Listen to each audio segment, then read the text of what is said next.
hey, thanks for stopping by my channel. Please like, comment, and subscribe, and let me know what you think. Okay, so we're gonna start this video off by just parting the locks that she already has. She says she's had them about 3 months, so I'm just going in and just trying to clean up the parts and make sure that they're as neat as they can possibly be.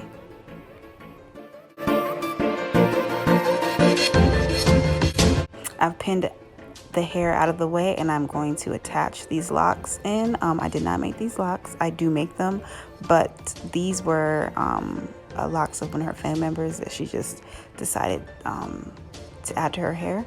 So I'm just going in and attaching them.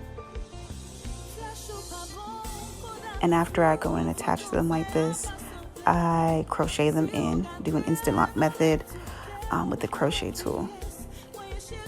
But I just go in first and attach the locks. Then once I'm done with this section, I go in with the crochet tool. I probably don't have footage on that because I'm the worst, but that's how I do that part.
As you can see, I'm pretty much done with her hair. I have one row left, and I'll probably attach a picture once I'm done.